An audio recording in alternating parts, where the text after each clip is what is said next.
नमस्कार दोस्तों, मैं आपका प्यारा साथी यशवंत गौड़ पूर्वांचल कैरियर क्लासेस में आप सभी लोगों का स्वागत करता हूं। दोस्तों, ये जो सीटेट दिसंबर 2024 की श्रृंखला या मास्टर बैच हम लोगों ने लॉन्च किया है, उसमें संस्कृत सब्जेक्ट का मैं आज छठा वीडियो लेकर आपके सामने उपस्थित हूं। आज छठा है, हाँ छठा ही वीडियो है, आज छठा या सातवां है, तो लेकर उपस्थित हूँ आपके सामने, जिसमें मैं आपको वर्ड विचार पर चर्चा कर रहा हूँ। वर्ड विचार में दोस्तों बड़ा ही मजा आता है पढ़ने में कि नाना प्रकार के व्यंजन हैं आपके, नाना प्रकार के स्वर हैं आपके। नाना प्रकार का मतलब जानते हैं? अब नाना का मतलब नाना मत समझ लीजिएगा। नाना का मतलब होता है विभिन्न प्रकार के। नाना का मतलब क्या होता है? विभिन्न प्रकार के। तो नाना का मतलब वो अपने नानी और नाना जी वाला, संबंधों वाला नाना जी मत समझिएगा, नहीं तो बड़ी दिक्कत हो जाएगी। वो संबंधों वाला अलग होता है और ये जो हम लोग पढ़ रहे हैं वो अलग होता है। दोनों में अंतर होता है और जो अंतर है वो मैं आपको हमेशा स्पष्ट कराता रहता हूँ, क्योंकि कभी भी मैं आपको कंफ्यूजन में नहीं छोड़ना चाहता। अगर आप कंफ्यूजन में रहेंगे तब तो बड़ी दिक्कत की बात हो जाएगी मेरे लिए। ठीक है, तो थोड़ा सा पतला कर लेते हैं। हाँ, तो हम लोग क्या टॉपिक पढ़ रहे हैं मेरे प्यारे मित्रों? वर्ण विचार। वर्ण विचार में मैंने स्वर आपको पढ़ा दिए। स्वर में कौन कौन सी टॉपिक होती हैं वो भी पढ़ा दिया मैंने, कितने प्रकार के होते हैं स्वर। फिर उसके बाद वर्ण पढ़ाया मैंने, व्यंजन पढ़ाया। व्यंजन पढ़ाने में मैंने स्पर्श व्यंजन बता दिए हैं। स्पर्श के बाद मैंने आपको जो आपका आता है ये अंतस्थ व्यंजन। अब चलिए व्यंजन से थोड़ा सा रिवीजन करते हुए थोड़ा सा आगे बढ़ते हैं। 2 मिनट का रिवीजन रहेगा, 2 मिनट का 1 मिनट भी नहीं रहेगा। जैसे मैंने आपको बताया कि व्यंजन, व्यंजन की परिभाषा मैंने आपको बताया। व्यंजन को मूलतः 3 भागों में विभाजित किया जाता है, ये भी मैंने बताया। मूलतः 3 भागों में कहां से विभाजित किया जाता है? तो अपना जो ये अष्टाध्यायी है और अष्टाध्यायी में लिखा हुआ माहेश्वर सूत्र है, उसके अनुसार हम व्यंजनों को 3 भागों में वर्गीकृत करते हैं। मूलतः 3 भागों में वर्गीकृत करते हैं, लेकिन उसके साथ साथ एक और टॉपिक आती है जो चौथी उसमें जुड़ जाती है। जैसे स्वरों में अयोगवाह जुड़ जाता है अलग से, तो उसी तरह से आपके व्यंजनों में यह भी जुड़ जाते हैं दोस्तों, संयुक्त व्यंजन। तो 4 हो जाते हैं। 3 मूलतः कितने भागों में विभाजित किया जाता है? 3 भागों में। चौथा एक और उसी में मिल जाता है, लेकिन चलिए हम लोग पहले 3 देखते हैं, उसके बाद चौथे नंबर पर आते हैं। पहला क्या था? पहला मैंने आपको स्पर्शी बताया था। क्या बताया था? स्पर्शी व्यंजन। पहला मैंने आपको क्या बताया था? स्पर्शी व्यंजन। स्पर्शी व्यंजन। स्पर्शी व्यंजनों की संख्या मैंने कितना बताया था दोस्तों? जल्दी से कमेंट करके बताइएगा।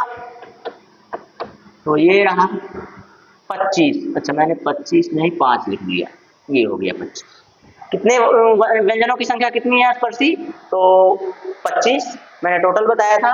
अच्छा, व्यंजनों की टोटल संख्या ये तो मैंने कितने भागों में विभाजित किया गया ये बताया है, विभाजन बताया है मैंने। विभाजन 3 होते हैं। टोटल व्यंजन कितने होते हैं? तो टोटल जो आपको बताना है पेपर में 33 यानी कि 33 होते हैं। 9 स्वर 33 व्यंजन, इतना ही आपको बताना है। और पूरे के पूरे कितने हो जाएंगे? आपके 42 वर्ण हो जाएंगे। 42 कितने हो जाएंगे? वर्ण हो जाएंगे, जो इसके अनुसार है आपके माहेश्वर सूत्र के। ये हो गया। दूसरे नंबर पर क्या बताना है? दूसरे नंबर पर हमें देखना था अंतस्थ। क्या देखना था दोस्तों? अंतस्थ देखना था। तो अंतस्थ के बारे में चर्चा किया जाए। अंतस्थ के बारे में मैंने आपको बताया था कि इनकी संख्या कितनी होती है? 4 होती है। कौन कौन से होते हैं यह भी मैंने बताया है। कौन कौन से होते हैं यह भी मैंने बताया है कि नहीं बताया? जल्दी से कमेंट कर दीजिए यार। कमेंट करने में कोताही क्यों करते हैं आप लोग? कमेंट कर दिया कीजिए। और साथ ही साथ पहले लाइक करके एकदम अपने मन को हल्का कर लिया कीजिए, एकदम दिल से प्रसन्न हो जाया कीजिए दोस्तों। जब आप लाइक करते हैं तो हम भी इधर से क्या हो जाते हैं, खुशी के मारे गदगद हो जाते हैं। पढ़ाने का मजा ही कुछ और होता है। तो आनंद पूर्वक पढ़ना है, मजे से पढ़ना है, कोई शुल्क देना नहीं है, फ्री ऑफ कॉस्ट है। तो एक लाइक करने में क्या जाता है दोस्तों, लाइक कर दीजिए और जो अपने परम मित्र हों उनके पास शेयर भी कर दीजिए। फिर चलते हैं टॉपिक पर। टॉपिक क्या है दोस्तों, तो यहीं पे पढ़ाया जा रहा था कि अंतस्थ वर्णों की संख्या कितनी थी, 4 थी। कौन कौन से, मैंने क्रम से बताया था कि य, व, र और ये ला, यही इनका क्रम है।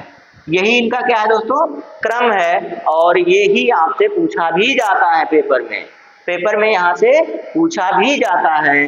और अब देखिए ये 4 होते हैं, तो ये या और ये वा दोनों को अर्ध स्वर भी कहा जाता है, यह भी मैंने बताया था। अर्ध स्वर कहा जाता है, यह भी मैंने बताया था। ठीक है, या की उत्पत्ति ई से मानी जाती है। या की उत्पत्ति किससे मानी जाती है, ई से मानी जाती है। व की उत्पत्ति ऊ से मानी जाती है। व की उत्पत्ति किससे मानी जाती है, ऊ से मानी जाती है।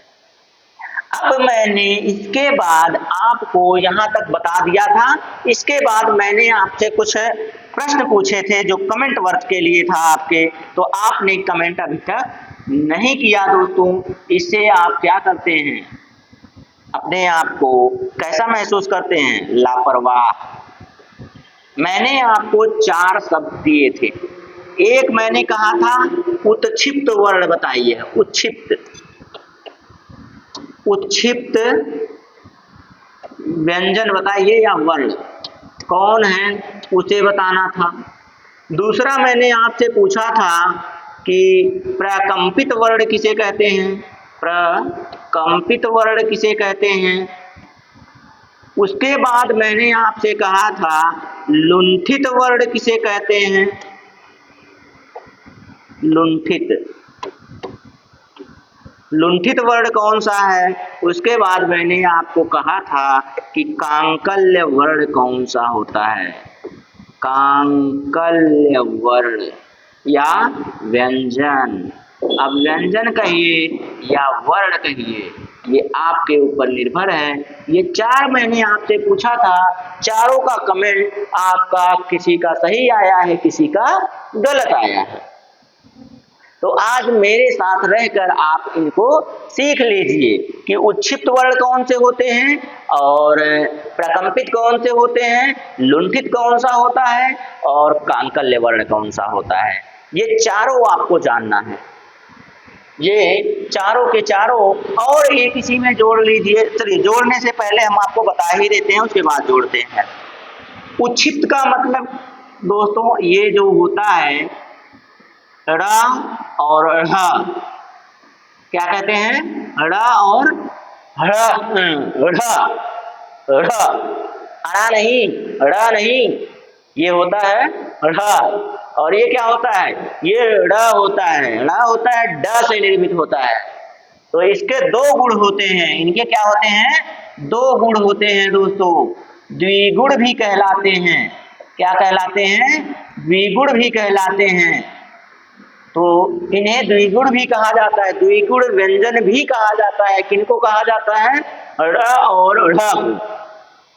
ठीक है, पढ़ना, पढ़ना में देखेंगे तो नीचे बिंदु लगा होता है। ठीक है, ढक्कन में देखेंगे तो नहीं लगा होता है। दोनों का अंतर क्या है देख लीजिए, एक होता है ढक्कन, ढक्कन को ढ कहते हैं, ठीक है, और एक होता है पढ़ना, पढ़ना, पढ़ना। यहाँ पे बिंदु नहीं लगेगा तो आप पढ़ना बोल भी नहीं सकते। ठीक है, पढ़ना बोलना पड़ेगा, पढ़ना। तो पढ़ना और ढक्कन मतलब ढ और ढ़ में अंतर होता है। तो बारीक सा जो अंतर होता है दोस्तों, उसको ध्यान रखा कीजिए, जो बारीक बारीक से होते हैं। ठीक है, इनको वर्णमाला में स्थान नहीं है, लेकिन अलग से ये आपके पेपर में पूछे जा सकते हैं, पूछे जाते हैं। आप पेपर उठाइएगा, जब मैं प्रीवियस ईयर कराऊंगा ना तो उसमें आपको बताते चलूंगा कि देखिए ये अलग से पूछता है आपके लिए। ठीक है, समझ में आया। चलिए क्लियर हो गया, आगे चलते हैं। तो इसी को उच्छिष्ट और इसी को द्विगुण भी कहते हैं। उसके बाद नंबर आता है प्रकंपित और लुंठित का। दोस्तों प्रकंपित और लुंठित जो होते हैं ना, एक ही वर्ण को कहा जाता है, मात्र एक ही वर्ण है जिसे प्रकंपित भी कहा जाता है और लुंठित भी कहा जाता है। वह कौन सा वर्ण है मेरे प्यारे दोस्तों, वह कौन सा वर्ण है मेरे प्यारे अध्यापकों? तो वह वर्ण है र। कौन है दोस्तों? र। ठीक है, र को क्या कहा जाता है? प्रकंपित वर्ण भी कहा जाता है, लुंठित वर्ण भी कहा जाता है। अब समझ में आया? मुंह ना बनाइए, प्यार से पढ़ लीजिए, समझ में आ जाएगा। सारी चीजें मैं यहाँ से क्लियर करवाता चल रहा हूँ। उसके बाद क्या नंबर बचा है दोस्तों? किसका नंबर बचा है? तो नंबर बचा है कांकल्य वर्ण का। और कांकल्य वर्ण जो होता है मेरे प्यारे मित्रों, वो आपका प्यारा प्यारा ह होता है। कौन होता है? ह होता है। ठीक है, ह को कांकल्य वर्ण भी कहते हैं, ह को ऊष्म वर्ण में भी रखा जाता है। यहाँ देखिए मैं क्या पढ़ा रहा था? अंतस्थ पढ़ा रहा था। तो अंतस्थ के बाद ये वर्ण आया उसमें रा, तो रा का मैंने अलग उपनाम भी बता दिया कि कहाँ कहाँ पर रखा जाता है वहाँ, और यहाँ पे मैंने उच्छिष्ट वर्णों को भी बता दिया है, यहाँ पर मैंने कांकल्य वर्ण को भी बता दिया है। फिर इसके बाद चलते हैं, इसके बाद किसका नंबर बचा था मेरे प्यारे दोस्तों? तो इसके बाद जो नंबर बचा है वो आपका बचा है ऊष्म या संघर्षी वर्ण व्यंजन। ऊष्म व्यंजन तीसरा नंबर जो था, तीसरा नंबर पर जो था दोस्तों वह कौन था? तो ऊष्म वर्ण। इसी को क्या कहते हैं? ऊष्म वर्ण, या इसी को कहते हैं संघर्षी वर्ण। संघर्षी वर्ण व्यंजन, व्यंजनों का प्रकार है इसलिए व्यंजन। ठीक है, तो ये हो गए। इनकी संख्या भी कितनी है? इनकी संख्या भी 4 है। तो अब ये बताइए, आपके सामने 25 स्पर्शी, 4 अंतस्थ, 4 ऊष्म, कितनी हो गई संख्या? 33। जोड़ डालिए, देख लीजिए कितने हो जाएंगे? 33 हो जाएंगे, 33 हो जाएंगे, जो व्यंजनों की मूलतः संख्या है संस्कृत की। आगे चले, समझ में आ गया होगा, मजा आ गया। चलिए आगे चलिए। अब देखिए आगे ऊष्म व्यंजनों की संख्या है। तो ऊष्म व्यंजनों में देखेंगे हम तो इसमें भी 4 होते हैं। 4 कौन कौन से होते हैं वो आपके सामने। श, एक मिनट, लिखने में गलती कर रहे हैं। स, और एक और है जिसे कहते हैं ह। तो ये रहे आपके ऊष्म व्यंजन, या इन्हीं को कहते हैं संघर्षी व्यंजन। संघर्षी क्यों कहते हैं, ऊष्म क्यों कहते हैं? इनका उच्चारण करते वे व्यंजन जिनका उच्चारण करने में बहुत ज्यादा मात्रा में ऊष्मा का व्यय करना पड़ता है, अधिक ऊष्मा का व्यय करना पड़ता है, उसे ऊष्म व्यंजन कहते हैं। संघर्षी क्यों कहते हैं दोस्तों? तो ऐसे व्यंजन जिनका उच्चारण करने में ऐसा प्रतीत होता है कि वायु हमारे मुख से संघर्ष करते हुए निकल रही है, संघर्ष करते हुए, रगड़ते हुए निकल रही है, तो उसी को हम लोग क्या कहते हैं दोस्तों? ऊष्म वर्ण कहते हैं या संघर्षी व्यंजन कहते हैं।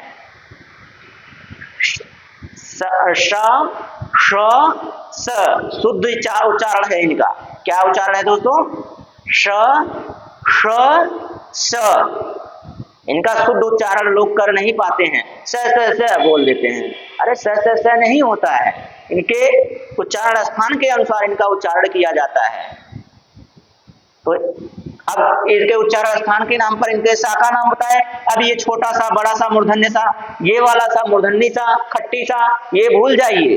इनको कहते क्या है? इनका मूल नाम देख लीजिए। इनका मूल नाम क्या होता है? तालव्य सा। तालव्य स, इसको क्या कहते हैं? तालव्य स। मतलब इसका उच्चारण करने में ताल में जीवा हमारी ताल को स्पर्श करती है। और ये क्या है? मूर्धन्य सा, मूर्धन्य, तो उल्टा हो गया। गलतियां हम कर देते हैं, उसके बाद हमें याद आता है कि हाँ गलती कर रहे हैं। इनको थोड़ा सा इधर रख दीजिए, हो गए। मूर्धन्य स, और इसको क्या कहते हैं, इसको कहते हैं दंत्य स। वही कह रहे हैं ना, गलतियां हमसे होती रहती हैं, हमारी मानवीय त्रुटि है।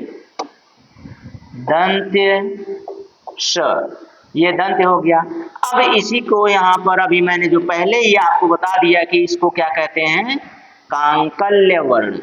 कांकल्य वर्ण क्यों कहते हैं, कांकल्य कहिए या इसी को कंठ कह दीजिए, कंठ वर्ण, ठीक है, दोनों में से दो कुछ भी कह सकते हैं। तो आपके सामने जो स है, इनका मैंने बता दिया कि किसको क्या कहते हैं। इनका उच्चारण मेरे साथ कीजिए जरा, कैसे करेंगे। पहले वाले सा का जो पहले स्थान पर है उसको क्या कहेंगे, श, मतलब तालु के पास ले जाइए अपने जीभ को, जीवा को, अपनी जीभ को तारु में टच करवाइए, श, ठीक है, हो गया।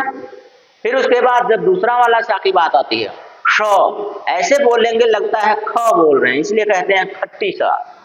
खट्टा नहीं होता है। कितने लोगों को खट्टा सुन के मुंह में पानी आ जाता है, इमली की याद आती है, वो अलग बात। चलिए, स, दंत सा, दंत सा का एकदम शुद्ध उच्चारण कर दीजिए, स, तो जिह्वा सीधा दांत में जाके टकरा जाती है।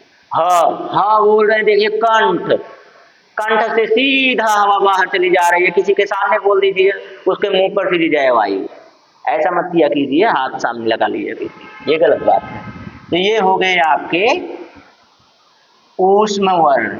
ऊष्म वर्ण के बाद मतलब पूर्णतः जो व्यंजन को 3 मूलतः भागों में विभाजित किया गया था वो समाप्त हो गए। अब बचे हैं आपके संयुक्त व्यंजन, जहां से आपको प्रश्न पूछता है, वहां से भी प्रश्न पूछता है, यहाँ से भी, हर जगह से तो प्रश्न पूछता है।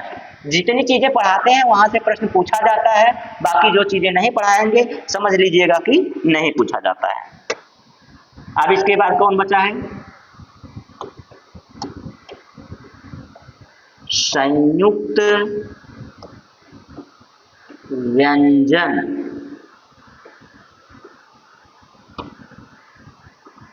संयुक्त व्यंजन, अब ये जो संयुक्त व्यंजन है मेरे प्यारे मित्रों, मेरे प्यारे साथियों, तो संयुक्त व्यंजन की बात मैं कर रहा हूं।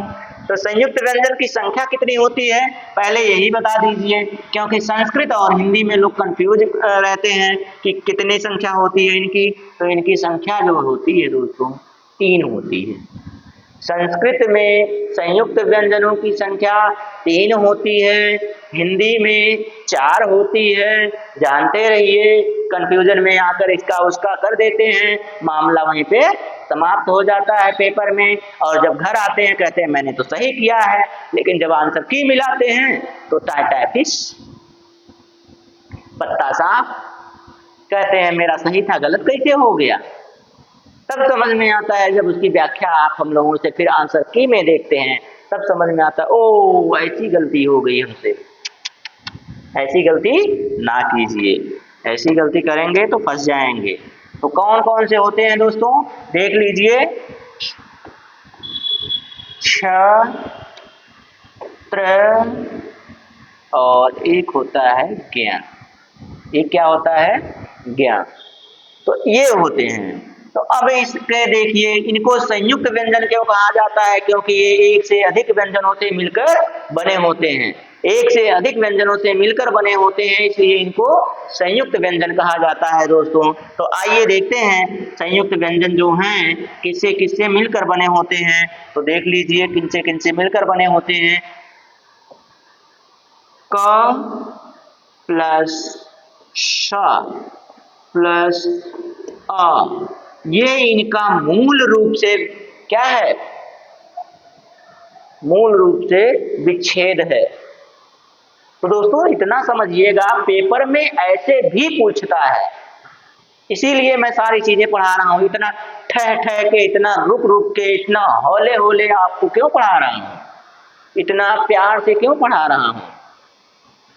ये सारी चीजें पूछी गई हैं इसलिए पढ़ा रहा हूं, नहीं तो हमारा दिमाग थोड़ी खराब है। हम भी सबकी तरह से जल्दी जल्दी पढ़ा के आगे बढ़ जाते। हमको भी आता है कि भाई जल्दी से पढ़ा के चलें, घर चलें अपने, लेकिन आपको क्यों पढ़ा रहे हैं, क्यों अपनी माथा पच्ची कर रहे हैं?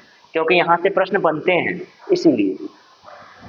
अब देखिए, इसी का दूसरा उच्चारण आपको विच्छेद दे सकता है। का को हलंत रख दे और सा को पूरा रख दे, ये हो गया। यहाँ से आ नहीं निकालेगा, जब आ नहीं निकालेगा तो इस पे हलंत नहीं लगेगा। तो मैं दोनों का लिख दे रहा हूं, ये देखिए, ये रहा त्र का, त्र में त आधा, र आधा, फिर आ होता है।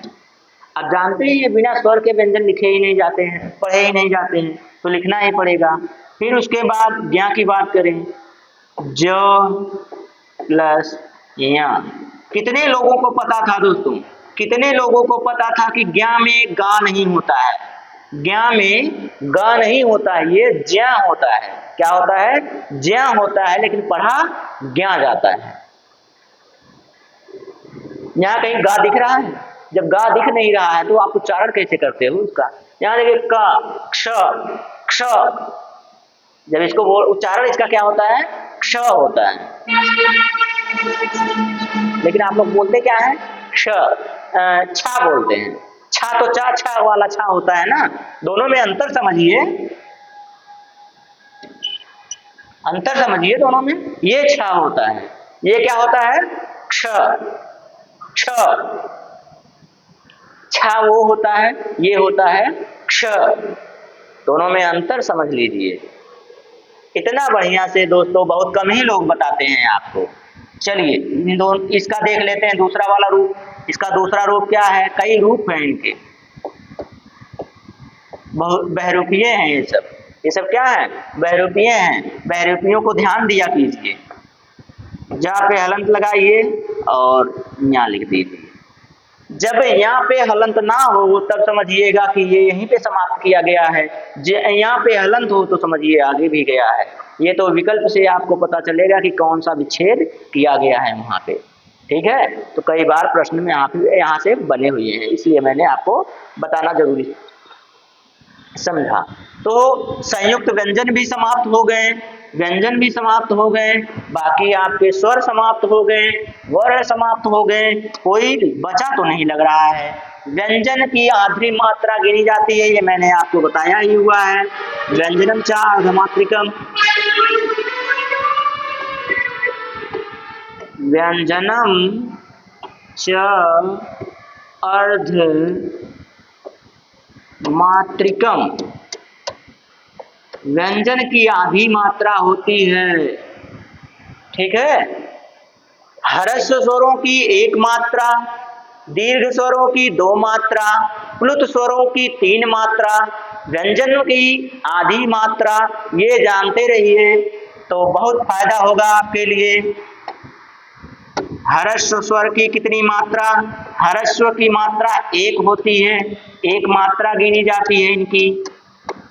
और दीर्घ की कितनी गिनी जाती है? तो दीर्घ की गिनी जाती है 2 मात्रा। कितनी गिनी जाती है? 2 मात्रा। और तीसरा क्या होता है? प्लुत होता है। तीसरा क्या होता है दोस्तों? प्लुत होता है। प्लुत, प्लुत की कितनी गिनी जाती है? तो 3 मात्रा गिनी जाती है। आपके सामने मैंने सारी मात्राओं का ज्ञान करा दिया है। अब व्यंजन की आधी मात्रा गिनी, अच्छा यहाँ लिख दीजिए हिंदी में कि व्यंजन की कितनी मात्रा? व्यंजन की आधी मात्रा, व्यंजन की आधी मात्रा। और साथ ही साथ कुछ और बताने की कोशिश कर रहे थे कि भूल गया, हमारे दिमाग से उतर गया कि हम क्या बताने वाले थे। ह्रस्व, दीर्घ, प्लुत हो गया। हाँ, मात्रा काल का समय बताना चाह रहे थे कि ये जो मात्रा लिख रहे हैं, मात्रा का कुछ निश्चित आयाम भी तो होना चाहिए। तो अब हम आपको मात्रा काल बता दे रहे हैं कि मात्रा का समय क्या होता है। जो हम कह रहे हैं कि 1 मात्रा का समय, 2 मात्रा का समय, कैसे अंदाजा लगाएंगे कि कितने मात्रा का समय हुआ है। तो मात्रा काल किसे कहते हैं, ये देखिए, मात्रा काल भी बता दे रहे हैं हम आपको। पलक झपकने, झपकने, झपकने के समय को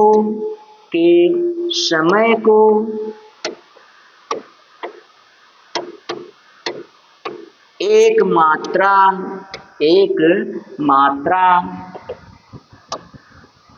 काल कहा जाता है।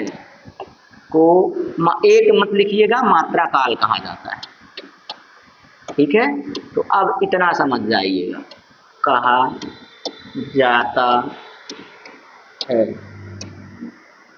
ठीक है, तो पलक झपकने का जो समय, ये जो आपकी पलक ब्लिंक होती है, झपकती है, जैसे कहते हैं ना, किसी को देखते हैं तो तुरंत पलक झपका देते हैं, तो वही जो पलक झपकने का समय होता है ना, उसी को मात्रा काल कहते हैं। और वही जो एक बार झपकता है तो एक मात्रा काल, 2 बार झपका तो 2 मात्रा काल, 3 बार झपका तो 3 मात्रा काल, और 3 बार कहीं और झपका देंगे तो बड़ा बढ़िया रिस्पांस मिल जाएगा आपको। अब कैसा रिस्पांस, सकारात्मक कि नकारात्मक, वो आप समझिएगा, वो हम नहीं बताएंगे आपको, हमने इतना आपको बता दिया है दोस्तों। और वर्ण विचार यहीं से होता है समाप्त। इसके बाद जो टॉपिक होगी दोस्तों, नई कोई टॉपिक लेकर आएंगे आपके सामने, ताकि कोई दिक्कत परेशानी आपको ना हो। आज के लिए बस इतना ही दोस्तों, धन्यवाद।